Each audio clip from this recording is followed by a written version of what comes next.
नमस्कार दोस्तों, स्वागत है आपका अपने यूट्यूब चैनल साहित्य गंगा में। मैं हूँ योगिता और आप आज पढ़ रहे हैं वर्तनी अशुद्धि का प्रैक्टिस सेट नंबर 2। तो दोस्तों, उम्मीद करती हूँ, प्रार्थना करती हूँ आप सब लोग स्वस्थ होंगे, मस्त होंगे और पढ़ाई में व्यस्त होंगे। तो चलिए दोस्तों शुरू करते हैं, लेकिन उससे पहले यदि आपको मेरा ये चैनल, मेरा ये प्रयास अच्छा लगे तो प्लीज़ मेरे चैनल को लाइक, शेयर, सब्सक्राइब करना ना भूलिएगा और बगल में जो बेल आइकन बना है उसको प्रेस कीजिएगा ताकि आपकी प्रैक्टिस सेट आपको मिलते रहें और कैसे आपकी तैयारी चल रही है इसको आप पता कर सकें और आप जांच सकें कि कैसे आप तैयारी कर रहे हैं। तो दोस्तों चलिए शुरू करते हैं हमारा प्रैक्टिस सेट नंबर 2। इससे पहले वाले प्रैक्टिस सेट में हमने 20 प्रश्न सॉल्व किए थे। आज हम केवल 10 प्रश्न ही सॉल्व करेंगे क्योंकि वीडियो बहुत लंबा ना हो जाए, आप लोग ज़्यादा बोर ना हो जाए, इसलिए मैंने एक प्रयास किया है कि छोटे छोटे वीडियोस बना के 10-10 प्रश्नों को लेकर के हम चलेंगे ताकि हमें पढ़ने में भी आसानी हो। और ज़रा सोचिए, 10 प्रश्न अगर हम हर रोज़ सॉल्व करते हैं तो हमारा काफ़ी अच्छा स्कोर हो जाएगा। ठीक है, तो चलिए शुरू करते हैं। देखो, 20 प्रश्न हमारे हो चुके थे, 21वां हमारा आज शुरू है। इसमें कहा गया है, ये भी वर्तनी से संबंधित ही है। इसके बाद मैं पर्यायवाची और जो अन्य शब्द होते हैं उन पर भी वीडियोस आपके प्रैक्टिस सेट करवाऊंगी और आप कमेंट बॉक्स में आप ज़रूर बताइएगा कि आपको कौन कौन से जो टॉपिक हैं उनमें दिक्कत आती है, कौन कौन से टॉपिक्स में आप चाहते हो कि आप को प्रैक्टिस सेट प्रोवाइड कराए जाए। ठीक है, तो ज़रूर बताइएगा प्रैक्टिस सेट कौन सा चाहिए, कमेंट बॉक्स में लिख करके बताइएगा। चलिए शुरू करते हैं। पहला है 21वां है, या पहला ही कह दीजिए। इसमें कहा गया है कि निम्नलिखित में से कौन सा शब्द शुद्ध है। तो देखिए दोस्तों, कितना बहुत छोटा अंतर, हमें सारे के सारे बिल्कुल सेम दिख रहे हैं। और ऐसा ही हमारे पास परीक्षा भवन में भी होता है, जब हमारे ऊपर बहुत ज़्यादा स्ट्रेस होता है, हम हड़बड़ी में कई बार गलत कर देते हैं, तो हमें यहाँ पे बिल्कुल बहुत ध्यान देने की ज़रूरत होती है। तो इसका मैं आपको आंसर बता देती हूँ। इसका आंसर आप भी अपने वीडियो को पॉज करिए और आंसर लगाते जाइए। तो यहाँ पे इसका आंसर सही हो जाएगा ऑप्शन ए। ठीक है, इसका विदुषी सही हो जाएगा। इस तरह से लिखिएगा, ध्यान से देखिए, फिर आप अपनी कॉपी पर इसकी प्रैक्टिस ज़रूर कीजिएगा। ठीक है, अगला है, किस शब्द की वर्तनी अशुद्ध है। अशुद्ध पूछा गया है, ध्यान रखना, प्रश्न को पढ़ने में भी गलती नहीं करनी है। ठीक है, तो देखिए इसका आंसर आपने लगा लिया होगा। जी हाँ, बिल्कुल इसका आंसर है अशुद्ध। पूछ रहा है ना, तो जो भुक्खड़ है वो इस तरह से नहीं लिखा जाता है। भुक्कड़ अशुद्ध। देखो, लंगड़ भी सही लिखा हुआ है, भुजक्कड़ भी सही है और कोंकण भी सही लिखा गया है। जो हमारा भुक्कड़ है वो इस तरह से नहीं लिखा जाता है, बल्कि लिखा जाता है इस तरह से। ठीक है, देखो बहुत छोटी सी गलती है, लेकिन गलती तो है, गलती तो गलती होती है। और सही रही बात हिंदी की भाषा की, तो भाषा में तो बहुत छोटी छोटी चीज़ें भी आपका अर्थ का अनर्थ कर देती हैं। ठीक है, तो आपको ये चीज़ें ध्यान रखनी होती है। अगला है, किस शब्द की वर्तनी अशुद्ध है। यहाँ भी अशुद्ध ही पूछा गया है, तो बिल्कुल आपने अपना आंसर लगा लिया होगा। अशुद्ध, छिद्रान्वेषी ये गलत लिखा हुआ है, बाकी निरुन्नासिक भी सही लिखा है, गत्यर्थ भी सही है, अंतश्चेतना बिल्कुल सही लिखे हुए हैं। ठीक है, छिद्रान्वेषी कैसे लिखते हैं, इसको आप माफ कीजिएगा, इसको आप लिखते हैं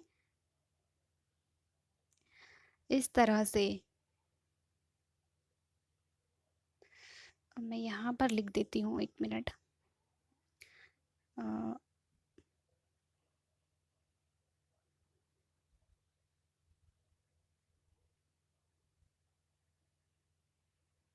इसमें ये वाला सौ आएगा।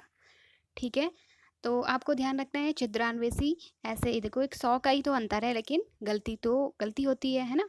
तो ये छिद्रान्वेषी ऐसे लिखेंगे आप। अगला है 24वां प्रश्न। अ, निम्नलिखित में से शुद्ध वर्तनी वाला शब्द है, तो बताइए कौन सा है। ये हमने पहले भी आपको बताया हुआ है। देखो यहाँ पे एक प्रश्न चाहे भले कई बार मैंने यहाँ पे लिखा है, लेकिन किस किस तरह से वो पूछा जा सकता है, क्योंकि वो मल्टीपल टाइम रिपीटेड क्वेश्चन है और हर तरह उसका पूछने का व्यू जो होता है वो अलग अलग होता है, लेकिन आपको ये ध्यान रखना होता है। ठीक है, तो 24 में आपका बिल्कुल उत्तर हो जाएगा कवयित्री। ठीक है, इसका आंसर ए सही हो जाएगा, बाकी सारे गलत हैं। अगला प्रश्न है 25वां, निम्नलिखित शब्दों में कौन सा शुद्ध नहीं है, नहीं है पूछा गया है। ठीक है, तो देखो अंतर्धान बिल्कुल सही लिखा हुआ है, वंदना भी ठीक लिखा हुआ है, अधीन भी बिल्कुल ठीक है, कवयित्री देखो अभी हमने ऊपर वाले वीडियो में पढ़ा था कैसे लिखते हैं कवयित्री। देखो हम कब जो ये कवयित्री वाला है ना, ये बहुत बार पूछा जाता है, बहुत बार, क्योंकि हम कवि को कैसे लिखते हैं, कवि लिखते हैं हम ऐसे, कवि लिखते हैं, तो कई लोग इसी से आगे इसमें यत्री जोड़ देते हैं और कर देते हैं कवियत्री, तो ये गलत हो जाएगा, इस तरह से बना देते हैं तो ये गलत हो जाएगा। ठीक है, ऐसा नहीं होता है, कवि तो ये सही है बिल्कुल, लेकिन कवियत्री ऐसे नहीं लिखते हैं। आगे वाला प्रश्न जो है वो भी बिल्कुल इसी तरह से है। देखो कवि का स्त्रीलिंग है, यहाँ पे पूछा गया है कवि का स्त्रीलिंग शब्द है, तो देखो कवि, कई लोग ऐसा भी कर देते हैं कि कवि है तो कवित्री कर देंगे, गलत है बिल्कुल। ठीक है, आप इसको नहीं करोगे। और कवियत्री देखो बिल्कुल आपको कौन सा सही लगाना है, सी वाला। ठीक है, कवियत्री होता है, बल्कि कवि की कवि कवित्री नहीं होता है, क्योंकि वो में ई की मात्रा नहीं लगेगी। कवि में भले ही आपको वो ई की मात्रा दिख रही है, लेकिन यहाँ ई की मात्रा यो में लगेगी। ठीक है, कवयित्री उच्चारण करके देखिए, बार बार उसको उच्चारण करें कवयित्री, तो आपको लिखने में, क्योंकि अक्सर हम क्या करते हैं बोलचाल में जो शब्द हम जैसे बोलते हैं उनको लिखते भी वैसे ही हैं, क्योंकि हम बोलते कई शब्द ऐसे हैं जो बिल्कुल अशुद्ध बोलते हैं, और जब हम उच्चारण ही गलत करेंगे तो जाहिर सी बात है कि हम उसको लिखेंगे भी अशुद्ध ही। तो कोशिश करिएगा कि शब्दों को शुद्ध उच्चारण करने का, बार बार उनको प्रैक्टिस कीजिए, बार बार बोलिए, तब जा कर के आपकी वर्तनी शुद्ध हो जाएगी। ठीक है, अगला आगे बढ़ते हैं। निम्नलिखित में से शुद्ध वर्तनी वाला शब्द है, तो बताइए कौन सा शुद्ध हो जाएगा इसमें। ये भी बहुत बार पूछा जाता है, बिल्कुल 27 में हमारा आंसर हो जाएगा ए, शुश्रूषा, इस तरह से लिखते हैं, ध्यान रखिएगा। ठीक है, आगे बढ़ते हैं। शुद्ध वर्तनी वाला शब्द है, तो 28 में कौन सा सही हो जाएगा, बताइए। आपका आंसर है डी, ईर्ष्या। ठीक है, ईर्ष्या करते हो, नहीं करनी चाहिए, गलत बात है ना। और ईर्ष्या जब गलत बात है तो फिर हम उसको वर्तनी भी गलत नहीं कर सकते, है ना, बिल्कुल। तो चलिए ईर्ष्या इस तरह से लिखा जाता है। अगला है नंबर 29, हमारा क्वेश्चन है निम्न में से अशुद्ध वर्तनी वाला शब्द है, तो अशुद्ध वर्तनी किसकी हो जाएगी, बिल्कुल सी हमारा अशुद्ध वर्तनी वाला है। उल्लंघन सही लिखा हुआ है, मनोरथ भी ठीक लिखा है, बत्सल भी ठीक लिखा हुआ है। ठीक है, उज्जवल कैसे लिखेंगे, मैंने अभी पिछले वीडियो में भी आपको बताया था, जो उज्जवल है उसमें दो जौ होंगे, लेकिन दोनों के दोनों आधे होंगे, ये आप ध्यान रखना। और इसकी मैंने संधि भी बताई थी, इसका संधि क्या हो जाएगा, उत धन ज्वल। ठीक है, और एक संधि का नियम होता है जो ये कहता है कि जो ये तौ है ये आधे जौ में परिवर्तित हो जाएगा, तो यहाँ पे दोनों जौ कैसे होंगे, आधे होंगे, इसलिए इसका आंसर सी सही हो जाएगा।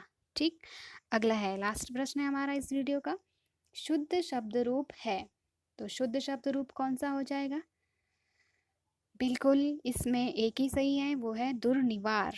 दुर्निवार इस तरह से लिखा जाता है।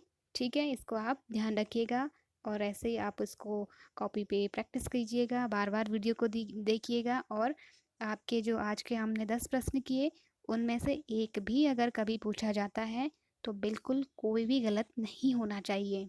ठीक है, तो दोस्तों ये थे आज का हमारा छोटा सा वीडियो। मुझे उम्मीद है कि आपको अच्छा लगा होगा मेरा ये प्रयास, और यदि अच्छा लगा तो प्लीज़ लाइक शेयर सब्सक्राइब करना बिल्कुल